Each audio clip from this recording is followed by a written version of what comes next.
A man from far, traveling for many months to ask a question to Adi Shankaracharya. If this world is illusion, then tell me, what is real? He had walked barefoot across mountains, through dense jungles, crossed wild rivers, slept under stars that seemed to whisper secrets. His food was scarce, his body tired, but his question burned brighter each day. He had heard rumors, their lives a sage, Adi Shankaracharya, barely 30 years old, yet ancient as the Himalayas themselves. His words are sharp as thunder, soft as moonlight. He says the world is illusion. That one sentence had disturbed him like an earthquake. If the world is illusion, then what is real? When he finally reached Shankracharya, the sage was sitting silently on the river bank. The sun was setting, painting the sky with fire and silence, and the river flowed like a hymn. The traveler bowed, but Shankaracharya did not speak. He simply looked, not at the man's face, not at his clothes, not at his exhaustion, but at him, straight into the core. That very gaze was enough. Words almost died inside the traveler. But he had come from far, months of walking, only for one question. He finally gathered courage and said, "Revered Master, I have come from far away. I have sacrificed comfort, family, possessions only to ask one question. If this world is illusion, then tell me, what is real?" Shankaracharya smiled. Not a smile of knowledge, not arrogance, but a smile of someone who has seen the joke of existence. He said, "Sit, and before asking me what is real, show me what is illusion." The man was puzzled. He thought the master would at once explain great scriptures, quotes, logic, philosophy. But Shankaracharya's words were simple. "First, show me the illusion." The traveler said, "Everything. The trees, people, the river, this body, emotions, everything is illusion." Shankaracharya laughed and said, "Beautiful. Then why did you travel so far? Why did you walk all those months? Was the pain in your feet real or illusion? The hunger you felt, was it real? When you hoped that I might have the answer, was that hope real or illusion?" The traveler was silent. The master said, "Do not repeat words you have heard. Do not carry borrowed wisdom. If everything is illusion, then why does illusion hurt? Why does illusion make you cry, love, fight, pray, seek? Why does illusion drive you thousands of miles searching for truth?"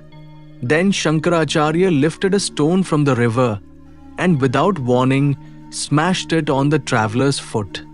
The man screamed in pain. Shankaracharya said, "If pain is illusion, why did you scream?"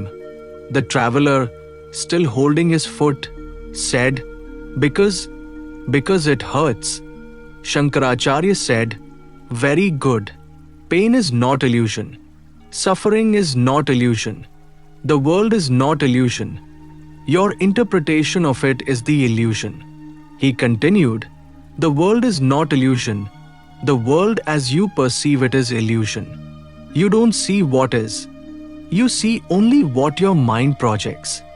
You don't see reality. You see your desires, your fears, your beliefs, your memories. You don't see life. You see your version of it. Then what is illusion?" the traveler asked softly. Shankaracharya replied, "The illusion is not outside. It is inside. The snake is not in the rope. The fear is not in the night. The suffering is not in the world. It is in your mind. Mind is the illusion. Consciousness is the real." Silence fell. The river kept flowing. The wind moved the trees. And something started moving inside the traveler. Shankaracharya spoke again, gently now. "Look at this river. Is it illusion? No. It flows.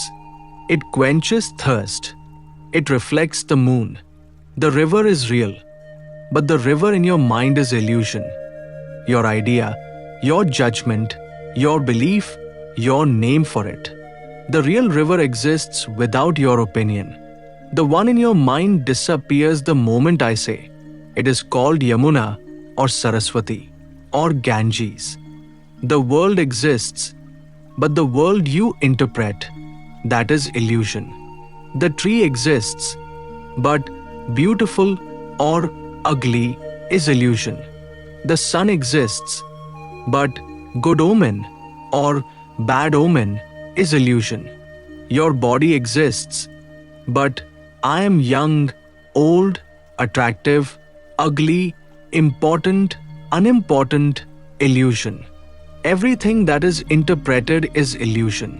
Everything that simply is truth. The traveler whispered, "Then what is real?" Shankracharya looked into his eyes and said slowly, word by word, "That which never changes is real. All that you see changes.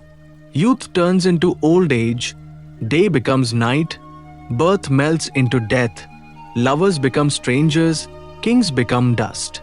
All is constantly changing. How can it be real? The real is that which never changes. Appearance changes, essence remains. Form changes, formless truth remains.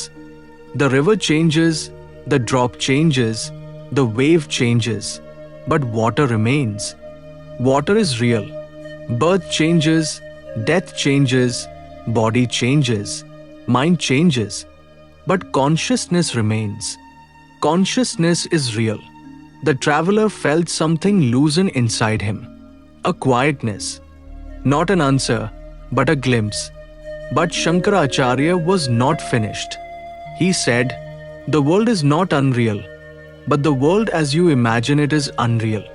When you do not project, when you do not judge, when you do not label, then the world is just pure energy, pure presence. Neither good nor bad, neither illusion nor reality, just is. When you stop calling the world illusion, when you stop calling it real, you have found truth. Drop opinions and you will see. Truth is not to be believed. Truth is to be seen." The traveler asked softly, "Seen by whom?" Shankaracharya's voice became a whisper, "By the one in you which never changes. Not your mind, not your thoughts, not your feelings, but your pure awareness. That awareness, without shape, without name, without birth or death, that is the real. Everything else comes and goes."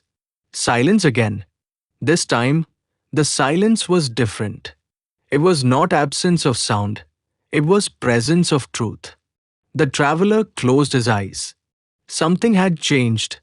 He was not thinking. He was seeing. The river was there. The master was there. The body was there. But something within was untouched, vast, silent, simply watching. Shankaracharya spoke one last time. The illusion is not that the world exists. The illusion is that you think you exist as separate from it. When the wave believes it is separate, it suffers. When it knows it is water, it is free. When you know you are not the body, not the mind, not the name, you are that. Infinite, unborn, deathless. The traveler opened his eyes. There was no question left. Not because it was answered, but because there was no one to ask it. He bowed down, not to the master, but to existence itself. The river flowed. The sky watched. The illusion of separation had disappeared. And what remained was real.